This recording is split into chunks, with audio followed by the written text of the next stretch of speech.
Welcome to Keep Trucking Personal, where we invite you to explore the heart and soul of our company, Kivi Bros Trucking.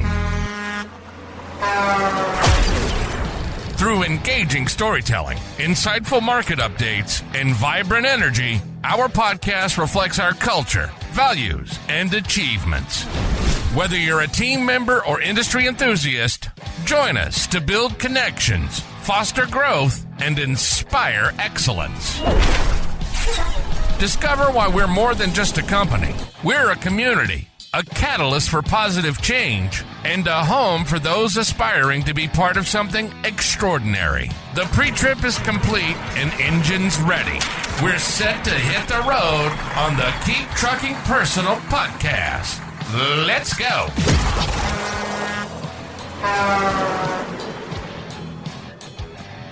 Hey, welcome back to Keep Trucking Personal. My name is Tyler Kivi, and I'm your host. I wanted to take a couple minutes and just update you on things that I've been working on personally and just kind of where my life's at. I know I talk a lot about the trucking and the industry and the stuff that motivates me, but, kind of figured it'd be good to update, the things that I'm working on and some of my hobbies and what I like to do and what, some of the new things that, I've dove into.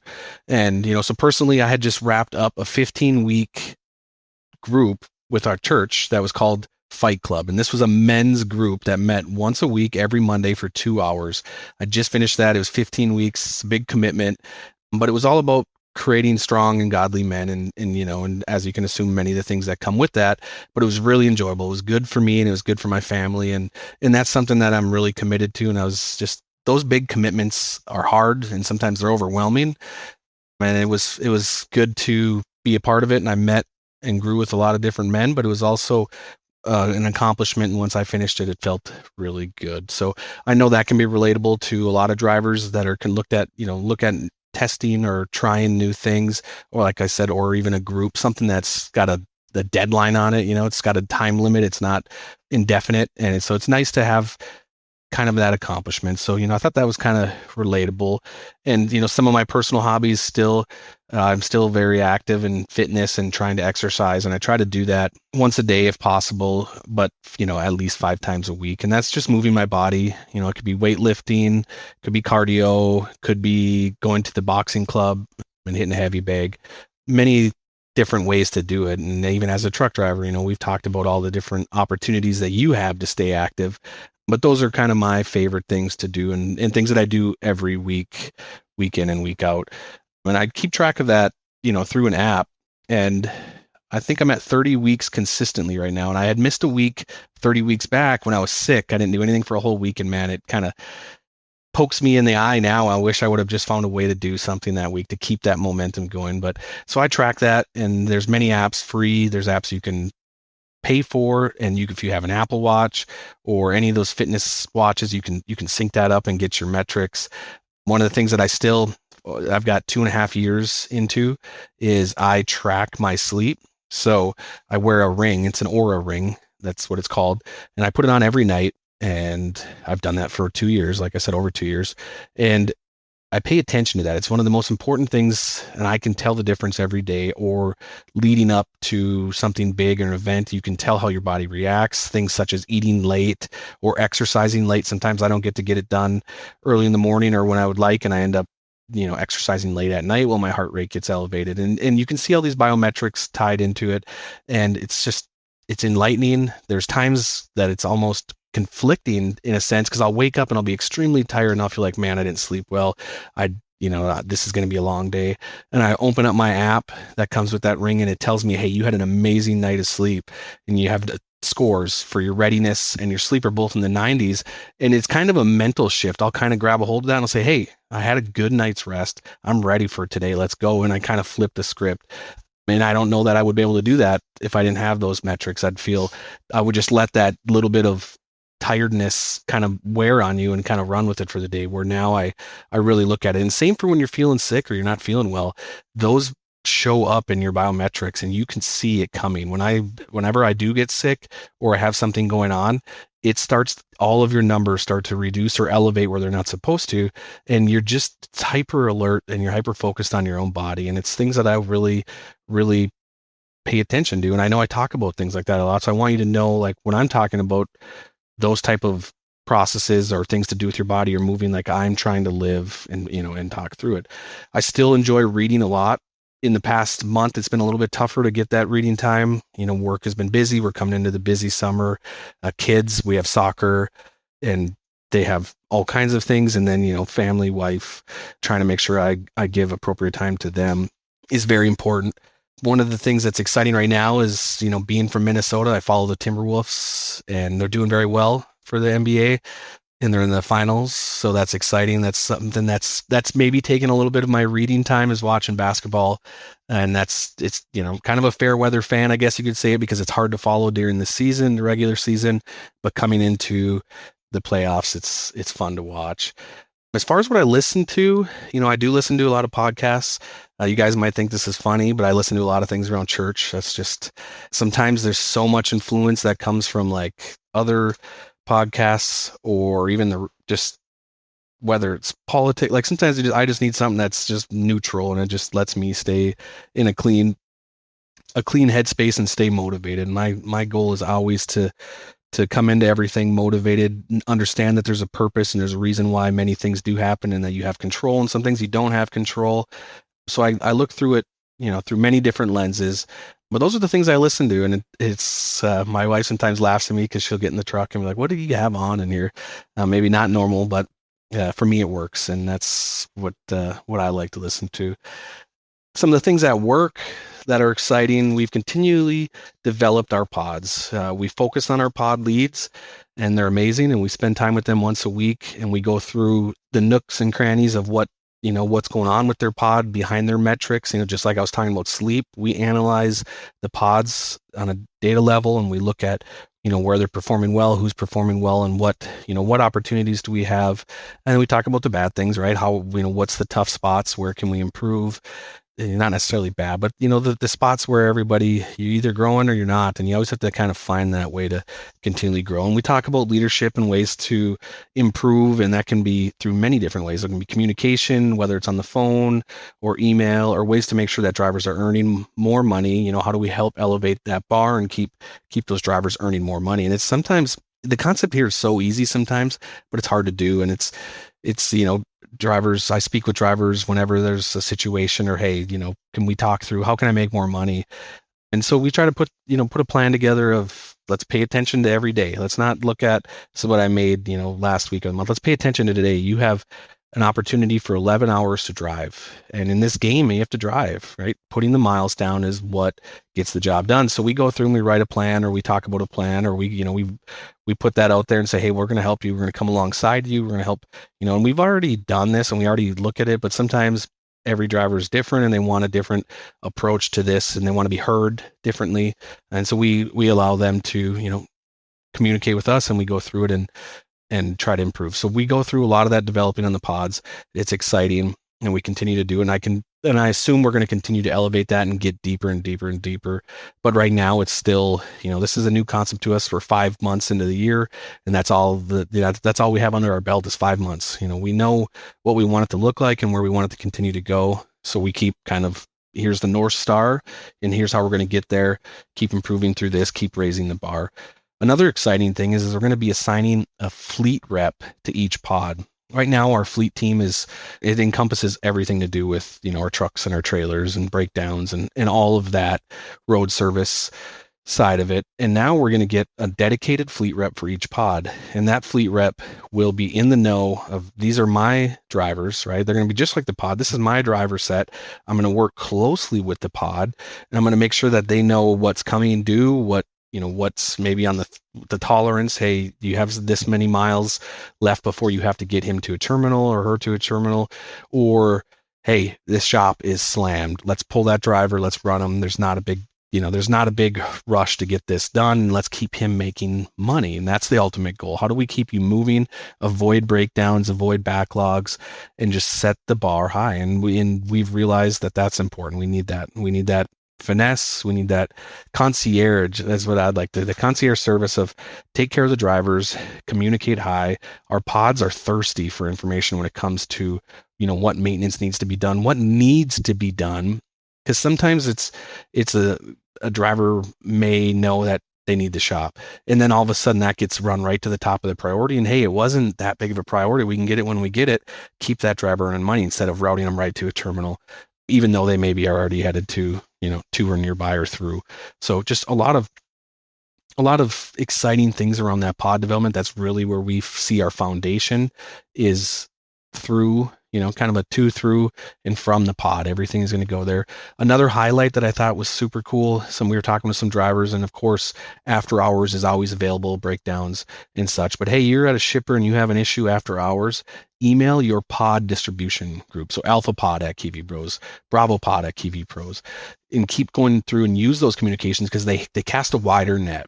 It touches more people at once.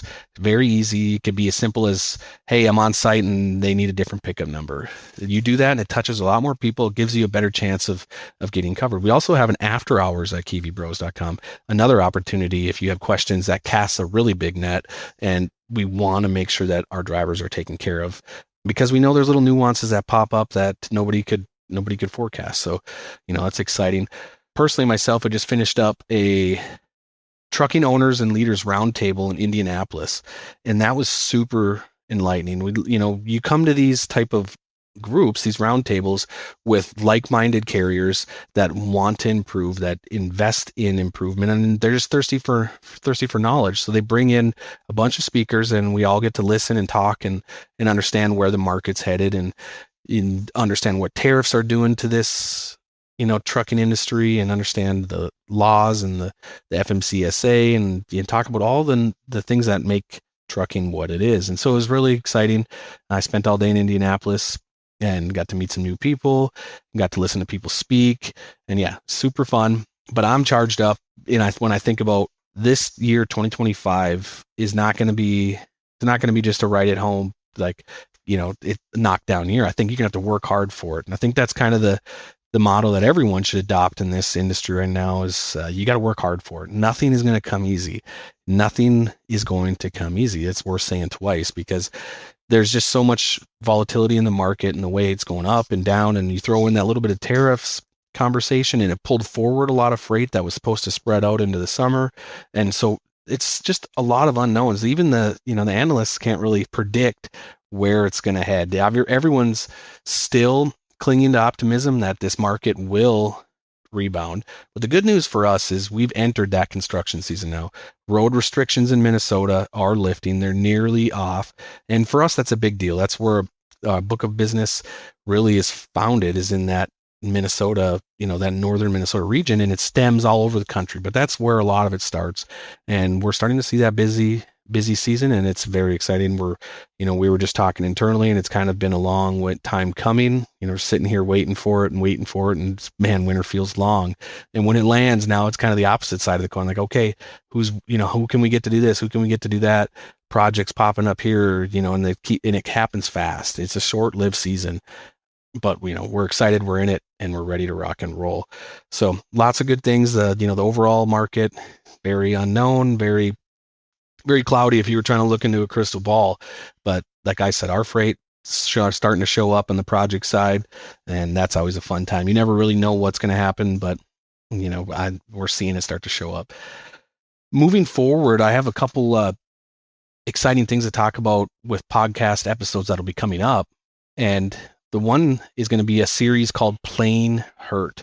Now, I'm assuming this will be around June when this starts to release, but I titled it Plain Hurt because I'm going to get into some of the stories that are really real, emotional, raw and full of true stories of the situations that drivers go through, and drivers that experience loss, setback, mental health struggles, addiction, divorce, many, many things that we don't talk about. Nobody wants to shine a spotlight on that. But I want to bring it up, and I want to allow people to tell their story, and I want to understand how they overcame and how they persevered. Or maybe it's just something that they can never get through, but here's how they maintain. And this is the deep end of the pool. This is not just freight. This is life on the road, and these are the things, and these are the real stories that will hit home. And I think a lot of drivers will appreciate it, and it'll give a lot of drivers the opportunity to speak about these situations and what they've went through. So super excited to get that series started and get it out there. And I'm going to start getting different guests, again, just like I've had before with drivers and what they do and their stories. I've had actually a lot of fun doing these episodes solo. For me, it's kind of just it's like a decompression spot. I get to talk, I get to go through what we're working on, and trying to use this platform as a way to communicate not only to the industry, because I'm so passionate about it, but to our core company and our core drivers. It's what's most important to me, is making sure that they're successful. But I know we can't do it alone. It takes a whole industry to make change. So super excited on that.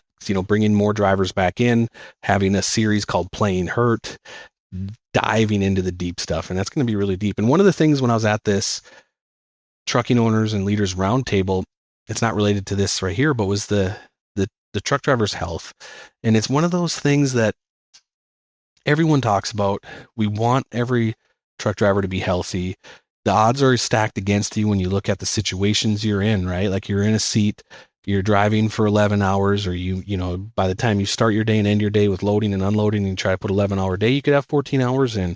And then after that 14 hours is done, you have to try, eat, shower, whatever you need to get done, and then get sleep, right? And I'm telling you that I'm monitoring my sleep. And if I don't get at least 7 hours of sleep, my scores start to plummet. And now picture that as a truck driver when you're trying to make sure that you maintain high miles, high performance, and you only get a 10-hour break. And in that 10 hours, you have to take care of everything, do your thorough pre-trip, post-trip, be prepared for the next day, do some of your mapping, get your food, get your shower, and then get rested. And sometimes even in those truck stops, it can be loud. It can, there's just a lot going on. But they started to talk about the statistics of a truck driver and their health. And man, there is a lot out there that a truck driver can do to improve their odds, extend their life, because the truck stops right now make it tough. They don't offer good food selections. You have to be very mindful when you pick your food. They talked a lot about, you drivers, and they specifically with our company have a fridge, right? It's very important. You have an inverter so you can cook food.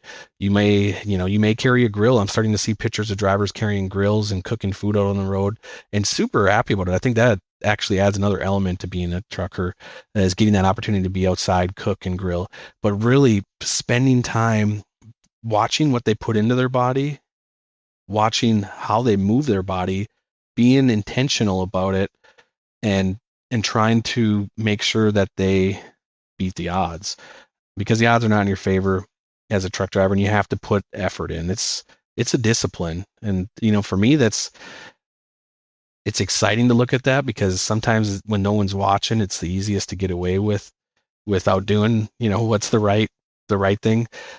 So if that resonates with you, I'd be happy to talk more with you about what some of the things they talked through, or ways, even aligning you with a fitness coach, doing anything I can to help make sure that you're ready for change and you want it, or hey, maybe it's just I need a little kicker. I want to just step it up. But the good news is you're in a flatbed industry.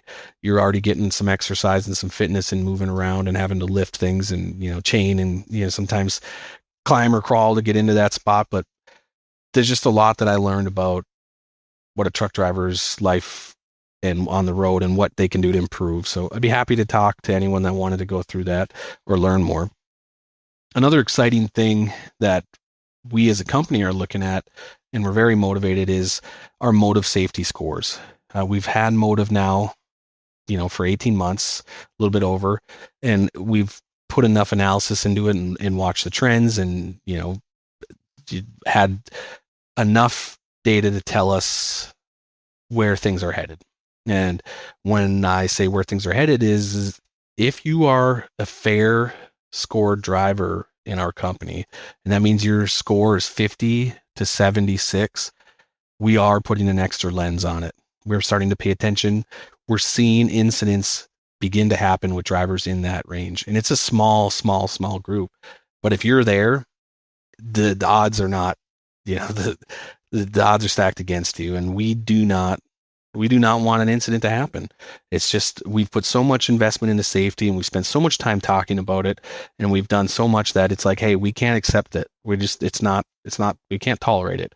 So if you are a score between 50 or 76, be prepared to get an extra conversation. And if you don't have the opportunity to improve, or it's just not who you are, or you're not able to, well, maybe this company may not, it might not be for you. We might not be a good pair, and that's okay. But we are going to make sure that we do the right thing and that everyone is safe at this company, because it truly is a team effort. It's not just because you're out there by yourself and you might not see another Kiwi truck for a week or 2 weeks or 3 weeks. It does not allow someone to place that low and be acceptable. So for all of our drivers that are top tier, I applaud you. It's such an important thing to pay attention to your safety score. You are professional out there, and you have the opportunity to show that professionalism and set the bar high and show the example and be that top level driver. So we are going to support you, top level drivers, by making sure that the bottom, they have a chance to step it up. But if it doesn't change itself, and the good thing with Motive is it's a 4-week rolling score, so you have 4 weeks to flush out a complete bad score. So if you buy in and you say, you know what, sorry, I've been slacking, I need to step it up, you can change that. You can completely change that score. You can drop all of those old events off, and you can become you could have a 100 score in 4 weeks. That's the opportunity you have. But like I said, we're going to support the top drivers here by making sure that the bottom drivers can't jeopardize our reputation. Put too much work into this, and our pride is high. I love what we have built in, what we're building, and I'm not going to tolerate anyone that's willing to take it away because they don't care. So be prepared on that end. And, I appreciate all the drivers in the industry that are doing whatever they can to be safe. It takes all of us. And if you're, if you hear that and you're like, you know what, exactly, why would I have somebody that has a 76 out of 100? Why would I tolerate them out on the road? Right? I don't want to be beside somebody that can't get the score higher than that. And like I said, there's 3 buckets. There's fair, which is at the bottom. Then you have the middle of the road, and then you have excellent drivers. So you have fair, good, and excellent. And there's all buckets, but we're starting here, and we're going to continue to squeeze this. So, short term, we're cleaning up. It's a small group of drivers. Like I said, it's very small, but we're starting there. We're going to start executing on that. We're going to clean that up. We're going to continue to make sure that our drivers are the top in the industry. And the good news is I know we have a lot of them. And that's why this has become such a big deal, is we can't let that, we can't undermine what they do and all the hard work that everybody puts in. One of the things I talked about earlier was the tariffs. There's been a 90-day exception, I guess, for the tariffs, and it's been put at 30% coming from China, which has now stemmed a lot of containers coming back to the US. So there's kind of going to be like a whiplash effect, right? We had, like I said, a lot of these companies preloaded, and that was even in the flatbed sector, right? All these tariffs are going to happen. Everybody said, okay, get me whatever you have available ASAP. I'm going to put it in my inventory. I'm going to try avoid that 125 or 150, whatever percent increase it's going to be.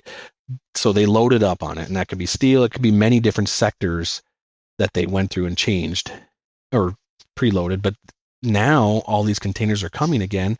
So it's kind of going to be a big whiplash. All these shipments got pulled forward. Then there's a big lull. Now all these containers are coming again. It's going to take some demand, and it's going to then be a huge rush, and then probably come into July. Then it'll start to slow down again, at least on the container side. But it all impacts the whole market. So, don't really know. Nobody really knows what to expect or where this is going to land. We hope everything becomes mutual, and we can make sure that the industry here in the US are thriving, but also make sure that we get rid of some of this whiplash, because in the trucking sector, it's not ideal. We want industry, we want manufacturing, we want all this back in the US. I'm a proponent for that. It's just sometimes this industry in the trucking needs a break. Keeps getting hit with some crazy, from weather to this now, and so very excited that we can get these ironed out, and that would be awesome. So this episode was kind of just an opportunity to update. We're just on the heels of the DOT Blitz, and I'll spend more time on that on another episode, but we did very well.